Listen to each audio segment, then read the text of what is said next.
사실 굉장히 막강한 권리 아닙니까? 그 사람만큼은 언제 들어왔는지 상관없이 가장 1등으로 그 보증금을 갖다가 배당을 먼저 해주겠다라는 권리라는 겁니다. 그 임차인이 소액 임차인으로 들어가는지 안 들어가는지는 이 임차인이 언제 계약을 체결했는지, 언제 전입신고를 했는지가 다 필요 없습니다. 그 부동산의 가장 최초에 설정되어 있는 담보물권 설정일, 즉 근저당권 설정일자가 그 기준이 되는 겁니다.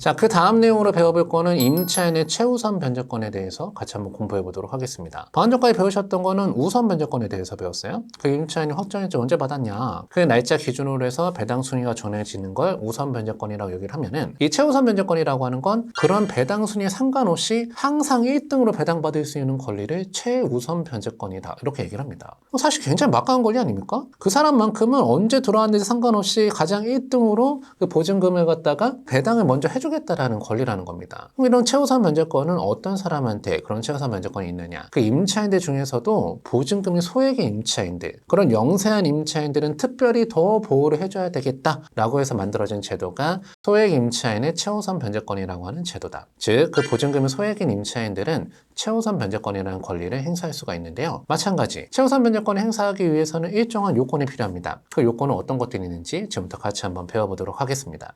최우선 변제권의 구비 요건을 같이 보면은 첫 번째 나오는 건 항상 세트라고 말씀드렸죠. 주택의 인도와 주민등록, 이 둘 중에 하나라도 빠지면 절대 안 됩니다. 일단 주택의 인도와 주민등록을 받은 임차인이 보증금이 소액이라고 하면 최우선 변제권 발생 요건이 된다는 내용이죠. 여기서 한 가지 추가 질문. 소액 임차인의 최우선 변제권을 행사하기 위해서 확정일자가 필요하다, 필요하지 않다. 확정일자는 오로지 어디서만 필요한 거냐면은 우선 변제권을 행사할 때 필요한 게 확정일자라는 거 다시 한번 기억해 주시면 좋을 것 같습니다. 즉, 임차인이 주택의 인도와 주민등록을 마치고 보증금이 소액인데 배당료를 했다라고 하면은 그런 임차인들은 최우선 변제권이 있다라고 말씀드릴 수가 있다라는 거죠. 자, 그러면 그 임차인이 소액 임차인으로 들어가는지 안 들어가는지는 어떻게 확인해 보는 거냐? 그 지역마다 그 기간 따라서 그 기준액이 다 다르고 최우선 변제를 받는 금액이 다 다릅니다. 근데 그 기간이나 그 기준, 그 금액을 갖다 여러분들이 전부 다 암기를 하실 필요는 없어요. 그걸 막 외우려고 하시는 분들이 계시는데 그거 외울 필요가 전혀 없습니다. 그냥 그 임대차 보호법 그 표를 보시고 여러분들이 그때그때마다 분석을 하시면 되는데요.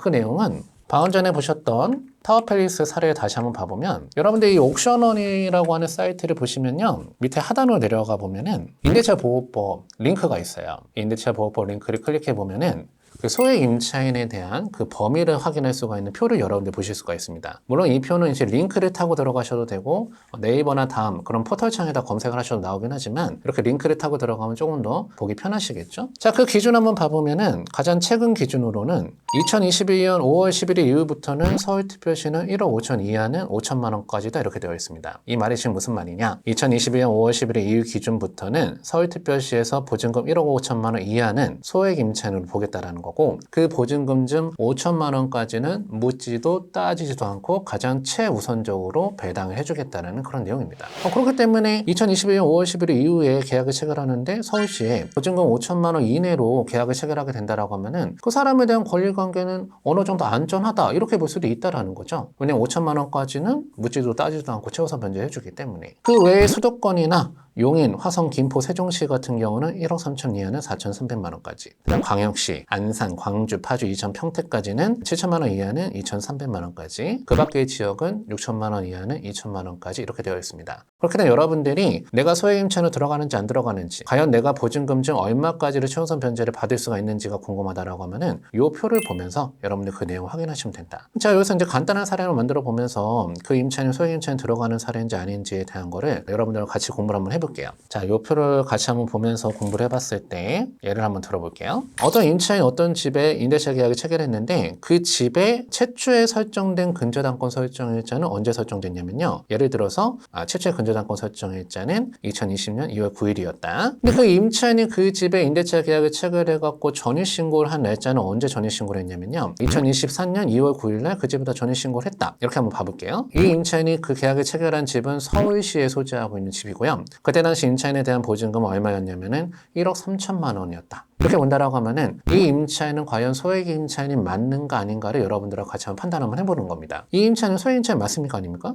전입신고를 2024년 2월 9일 날 했습니다. 그 집에 최초에 설정된 근저당권 설정일자는 2020년 2월 9일 날 설정된 집이고요. 이 사람의 보증금은 1억 3천이다. 소액 임차인 맞나요? 아닌가요? 이 임차인은 소액 임차인이 아닌 사람입니다. 그 이유가 그 임차인이 소액 임차인으로 들어가는지 안 들어가는지는 이 임차인이 언제 계약을 체결했는지, 언제 전입신고를 했는지가 다 필요 없습니다. 그 부동산에 가장 최초에 설정되어 있는 담보물권 설정일, 즉 근저당권 설정일자가 그 기준이 되는 겁니다. 많은 사람들이 착각을 합니다. 나는 오늘 전입신고를 했으니까 오늘 기준으로 보면 된다. 이렇게 생각을 하실 수도 있는데 내가 소액 임차인으로 들어가는지 안 들어가는지 궁금하다라고 하면은 해당 부동산 등기부등본을 떼봐야 돼요. 등기부등본을 떼보고 근저당권 설정일자를 봐서 그 기준이 맞는지 아닌지를 확인하셔야 된다. 이게 은근히 실무 보시는 분들도 많이 모르시는 분들이 많더라고요. 여러분들 오늘 그 내용만큼은 반드시 기억해 주시면 좋을 것 같아요. 자, 그럼 이 내용을 토대로 해서 제가 사례를 하나 보여드리도록 하겠습니다.